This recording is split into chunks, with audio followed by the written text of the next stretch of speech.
بے وقار آدمی کی بیوی جس نے اپنی بستی اور عبادت گاہ اپنے دشمن کے حوالے کر دی ہے، تم مجھے کس حال میں دیکھنا پسند کرو گی؟ میں نے تم پر ہمیشہ فخر کیا ہے صفوان، فاختہ نے کہا۔ عورتیں مجھے کہتی ہیں کہ تمہارا خاوند قبیلے کی آنکھ کا تارا ہے، لیکن اب حالات کچھ اور ہیں، تمہارا ساتھ دینے والے بہت تھوڑے ہیں۔ سنا ہے مدینہ والوں کی تعداد بہت زیادہ ہے، اور اب میرا بھائی خالد رضی اللہ عنہ بھی ان کے ساتھ ہے۔ تم جانتے ہو وہ لڑنے مرنے والا آدمی ہے، کیا تم مجھے اپنے بھائی سے ڈرا رہی ہو فاختہ؟ نہیں، فاختہ نے کہا، مجھے خالد رضی اللہ عنہ مل جاتا تو میں اسے بھی یہی کہتی جو میں تمہیں کہہ رہی ہوں۔ وہ میرا بھائی ہے، وہ تمہارے ہاتھ سے مارا جا سکتا ہے، تم اس کے ہاتھ سے مارے جا سکتے ہو۔ تم ایک دوسرے کے مقابلے میں نہ آؤ، میں اس کی بہن اور تمہاری بیوی ہوں، لاش تمہاری ہو یا خالد رضی اللہ عنہ کی، میرا غم ایک جیسا ہوگا۔ یہ کوئی عجیب بات نہیں فاختہ، صفوان نے کہا، دشمنی ایسی پیدا ہو گئی ہے کہ باپ بیٹے کا اور بھائی بھائی کا دشمن ہو گیا ہے۔ اگر میں تمہارے رشتے کا خیال رکھوں تو تم میرے رشتے کا خیال نہ رکھو۔ فاختہ نے اس کی بات کاٹتے ہوئے کہا، قبیلے کا سردار تمہیں کہہ رہا ہے کہ لڑائی نہیں ہوگی، محمد صلی اللہ علیہ وآلہ وسلم کی اطاعت قبول کر لیں گے، پھر تم لڑائی کا ارادہ ترک کیوں نہیں کر دیتے؟ تمہارے ساتھ بہت تھوڑے آدمی ہوں گے۔ میں اطاعت قبول کرنے والوں میں سے نہیں، صفوان نے کہا۔ پھر میری ایک بات مان لو، فاختہ نے کہا، خالد رضی اللہ عنہ کے آمنے سامنے نہ آنا، اسے میری ماں نے جنم دیا ہے، ہم دونوں نے ایک ماں کا دودھ پیا ہے، وہ جہاں کہیں بھی ہو، بہن یہی سننا چاہتی ہے کہ اس کا بھائی زندہ ہے، میں بیوہ بھی نہیں ہونا چاہتی صفوان، پھر اپنے بھائی سے جا کے کہو کہ مکہ کے قریب نہ آئے۔ صفوان نے کہا، وہ میرے سامنے آئے گا تو ہمارے رشتے ختم ہو جائیں گے۔ فاختہ کے آنسو صفوان کے ارادوں کو ذرا سا بھی متزلزل نہ کر سکے۔ رسول اکرم صلی اللہ علیہ وآلہ وسلم نے ایک اور انتظام کیا، انہوں نے چند ایک آدمی مختلف بحروپوں میں مکہ کے ارد گرد چھوڑ رکھے تھے۔ ان کا کام یہ تھا کہ مکہ سے کوئی آدمی باہر نکل کر کہیں جاتا نظر آئے تو اسے پکڑ لیں۔ جاسوسی کا یہ اہتمام اس لیے کیا گیا تھا کہ قریش اپنے دوست قبیلوں کو مدد کے لیے نہ بلا سکیں۔ دوسرے ہی دن وہ 2 شتر سواروں کو پکڑا گیا جو عام سے مسافر معلوم ہوتے تھے، انہیں مسلمانوں کے پڑاؤ میں لے جایا گیا۔ 1-2 دھمکیوں سے ڈر کر انہوں نے اپنی اصلیت ظاہر کر دی۔ ان میں سے ایک یہودی تھا اور دوسرا قریش قبیلے کا۔ وہ مکہ سے چند میل دور رہنے والے قبیلے بنو بکر کے ہاں یہ اطلاع لے کے جا رہے تھے کہ مسلمان مراؤ ظہر میں پڑاؤ کیے ہوئے ہیں۔ بنو بکر کو پیغام بھیجا جا رہا تھا کہ وہ مسلمانوں پر شب خون ماریں اور 2 اور قبیلوں کو بھی اپنے ساتھ ملا لیں۔ پیغام میں یہ بھی تھا کہ مسلمان مکہ کو محاصرے میں لیں تو بنو بکر اور دوسرے قبیلے عقب سے ان پر حملہ کر دیں۔ ان سے پوچھا گیا کہ مکہ میں لڑائی کی تیاریاں کس پیمانے پر ہو رہی ہیں۔ انہوں نے بتایا کہ ابو سفیان لڑائی نہیں چاہتا اور مکہ والوں کی اکثریت اس کے ساتھ ہے، صرف اکرمہ اور صفوان لڑیں گے، لیکن ان کے ساتھ بہت تھوڑے آدمی ہیں۔ ان دونوں آدمیوں کو ابو سفیان نے نہیں، اکرمہ اور صفوان نے بھیجا تھا۔ رسول کریم صلی اللہ علیہ وآلہ وسلم نے اپنے سالاروں وغیرہ سے کہا کہ مکہ میں یہ فرض کر کے داخل ہوا جائے گا کہ قریش شہر کے دفاع میں لڑیں گے۔ آپ صلی اللہ علیہ وآلہ وسلم نے اپنی فوج کو 4 حصوں میں تقسیم کیا۔ اس زمانے میں مکہ کی طرف 4 راستے جاتے تھے جو مکہ کے ارد گرد کھڑی پہاڑیوں میں سے گزرتے تھے۔ فوج کے ہر حصے کو ایک ایک راستہ دے دیا گیا، انہیں اپنے اپنے راستے سے مکہ شہر کی طرف پیش قدمی کرنی تھی۔ فوج کے ان حصوں میں ایک کی نفری سب سے زیادہ رکھی گئی، اس کی کمان ابو عبیدہ رضی اللہ عنہ کو دی گئی۔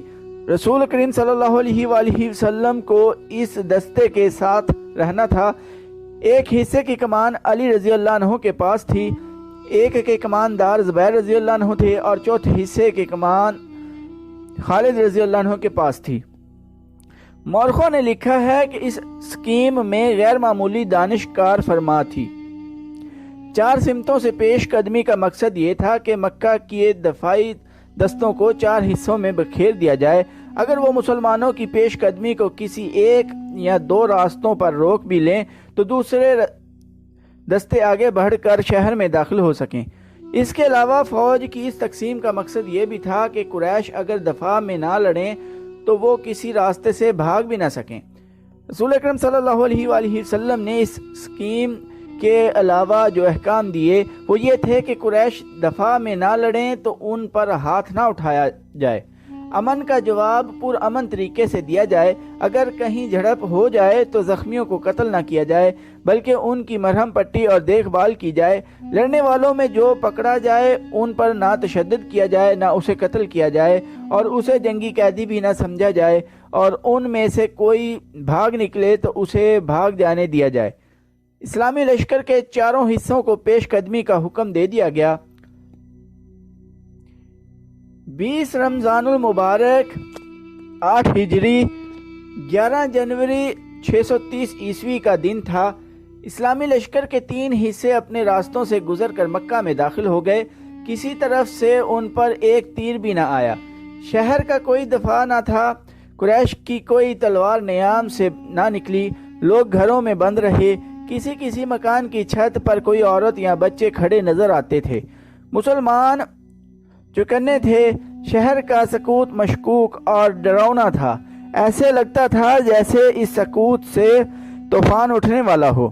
شہر سے کوئی طوفان نہ اٹھا، طوفان اٹھانے والے 2 آدمی تھے، ایک اکرمہ دوسرا صفوان، دونوں شہر میں نہیں تھے، کئی اور آدمی شہر میں نہیں تھے، وہ قریب ہی کہیں چھپے ہوئے تھے، وہ رات کو باہر نکل گئے تھے، ان کے ساتھ تیر انداز بھی تھے۔ یہ ایک جیش تھا جو اس پہاڑی راستے کے قریب جا پہنچا تھا جو خالد رضی اللہ عنہ کے دستے کی پیش قدمی کا راستہ تھا۔ اکرمہ اور صفوان کو معلوم نہیں تھا کہ اس اسلامی دستے کے قائد خالد رضی اللہ عنہ ہیں۔ اکرمہ اور صفوان کا ایک آدمی کہیں بلندی پر تھا، اس نے خالد رضی اللہ عنہ کو پہچان لیا اور اوپر سے دوڑتا نیچے گیا۔ اے صفوان، اس آدمی نے صفوان سے کہا، کیا تو ہمیں اجازت دے گا کہ تیری بیوی کے بھائی کو ہم قتل کر دیں؟ میری آنکھیں دھوکہ نہیں کھا سکتی، میں نے خالد رضی اللہ عنہ کو دیکھا ہے۔ اپنے قبیلے کی عزت اور غیرت سے بڑھ کر مجھے کوئی اور عزیز نہیں۔ صفوان نے کہا، اگر خالد رضی اللہ عنہ میری بہن کا خاوند ہوتا تو آج میں اپنی بہن کو بیوہ کر دیتا۔ مت دیکھو کون کس کا بھائی، کس کا باپ اور کس کا خاوند ہے۔ اکرمہ نے کہا، خالد رضی اللہ عنہ میرا بھی کچھ لگتا ہے، لیکن آج وہ میرا دشمن ہے۔ خالد رضی اللہ عنہ کا دستہ اور آگے آیا تو اس پر تیروں کی پہلی بوچھاڑ آئی۔ خالد رضی اللہ عنہ نے اپنے دستے کو روک لیا۔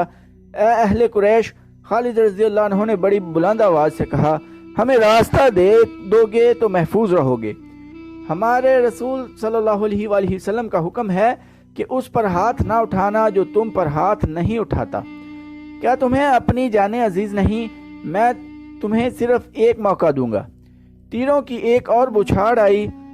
ہم تیرے رسول صلی اللہ علیہ وآلہ وسلم کے حکم کے پابند نہیں، خالد رضی اللہ عنہ۔ اکرمہ نے للکار کر کہا، ہمت کر اور آگے آ، ہم ہیں تمہارے پرانے دوست۔ صفوان اور اکرمہ، تو مکہ میں زندہ داخل نہیں ہو سکے گا۔ خالد رضی اللہ عنہ نے تیروں کی دوسری بچھاڑ سے معلوم کر لیا تھا کہ دشمن کہاں ہے۔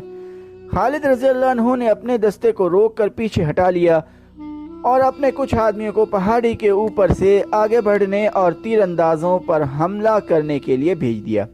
اکرمہ اور صفوان خالد رضی اللہ عنہ کے ان آدمیوں کو نہ دیکھ سکے۔ تھوڑی سی دیر میں یہ آدمی دشمن کے سر پر جا پہنچے۔ وادی سے خالد رضی اللہ عنہ نے ہلہ بول دیا جو اس قدر تیز اور شدید تھا کہ قریش کے پاؤں اکھڑ گئے۔ خالد رضی اللہ عنہ نے اوپر سے بھی حملہ کرایا تھا اور نیچے سے بھی۔ کہاں ہو اکرمہ؟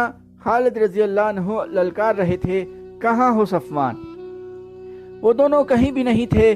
وہ خالد رضی اللہ عنہ کے حلے کی تاب نہ لا سکے اور خالد رضی اللہ عنہ کو نظر آئے بغیر کہیں بھاگ گئے۔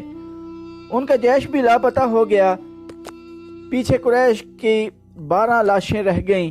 مختصر سی اس جھڑپ میں 2 مسلمان، جیش بن اشر رضی اللہ عنہ اور کوز بن جابر رضی اللہ عنہ فہری شہید ہوئے۔ اسلامی فوج کے 3 حصے مکہ میں داخل ہو چکے تھے۔ خالد رضی اللہ عنہ کا دستہ ابھی نہیں پہنچا تھا۔ سب حیران تھے کہ اہل مکہ نے مزاحمت نہیں کی، پھر خالد رضی اللہ عنہ کے نہ آنے کی وجہ کیا ہو سکتی ہے؟ ایک قاصد کو دوڑایا گیا، وہ خبر لایا کہ خالد رضی اللہ عنہ 2 مسلمانوں کی لاشیں لا رہا ہے اور اس دستے نے قریش کے 12 آدمی مار ڈالے ہیں۔ رسول کریم صلی اللہ علیہ وآلہ وسلم نے سنا تو آپ صلی اللہ علیہ وآلہ وسلم بہت برہم ہوئے۔ آپ صلی اللہ علیہ وآلہ وسلم اچھی طرح جانتے تھے کہ خالد رضی اللہ عنہ جنگ و جدل کا دلدادہ ہے، اس نے بغیر اشتعال کے لڑائی مول لے لی ہوگی۔ خالد رضی اللہ عنہ کے مکہ میں آنے کی اطلاع ملی تو رسول اللہ صلی اللہ علیہ وآلہ وسلم نے انہیں بلا کر پوچھا کہ اس حکم کے باوجود کہ لڑائی سے گریز کیا جائے، انہوں نے قریش کے 12 آدمیوں کو کیوں مار ڈالا؟ خالد رضی اللہ عنہ نے حضور اکرم صلی اللہ علیہ وآلہ وسلم کو بتایا کہ اکرمہ اور صفوان کے ساتھ قریش کے متعدد آدمی تھے جنہوں نے ان پر تیر برسائے۔ خالد رضی اللہ عنہ نے یہ بھی بتایا کہ انہوں نے اکرمہ اور صفوان کو ایک موقع دیا تھا، لیکن انہوں نے تیروں کی ایک اور بچھاڑ پھینک دی۔ رسول خدا صلی اللہ علیہ وآلہ وسلم نے ابو سفیان سے پوچھا کہ اکرمہ اور صفوان کہاں ہیں؟